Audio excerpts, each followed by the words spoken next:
Sir மக்கள் ரொம்ப கோபமா இருக்காங்களே சார், அதுக்கு நீங்க என்ன சொல்றீங்க? நீங்க தான் கோபமா இருக்கீங்க. இல்ல மக்கள் ரொம்ப கோபமா இருக்காங்களே, எல்லா இடத்துலயுமே பப்ளிக் இருக்கு. அவர் சொன்னதை கொஞ்சம் கேளுங்க.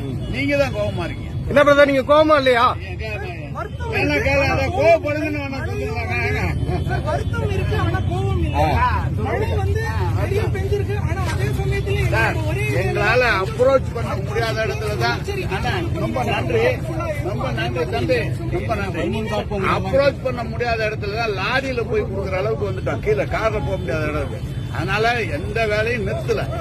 செய்யக்கூடிய வேலையை செய்யாம இருந்தாதான் கோவப்படுவாங்க. நாங்க செஞ்சுட்டு இருக்கோம். தம்பி சொல்றாரு கோவப்படுறாங்க. சார் 4000 கோடி என்னாச்சுன்னு கேக்குறாங்க சார். 4000 கோடி என்னாச்சுன்னு கேக்குறாங்க.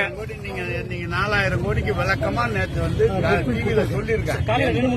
இல்லங்க, 4000 கோடி என்னன்னு அவர் கேட்கிறாரு.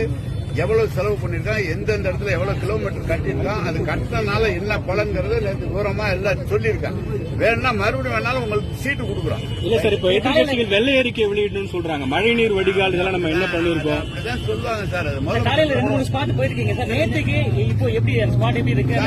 சிவாஜி நகர் 1, 2, 3 அங்கெல்லாம் போனீங்கன்னா இப்ப எல்லாம் கம்ப்ளீட்டா தண்ணி இல்ல. ஒரே ஒரு தெருவில் தான் இருக்கு. கரண்ட் ரிஸ்டோர் பண்ண சொல்லிட்டோம். எல்லா இடத்துக்கும் அவங்களுக்கு பால் கேட்டாங்க, தண்ணி கேட்டாங்க, எல்லாம் கொடுக்க சொல்லிட்டோம் சார்.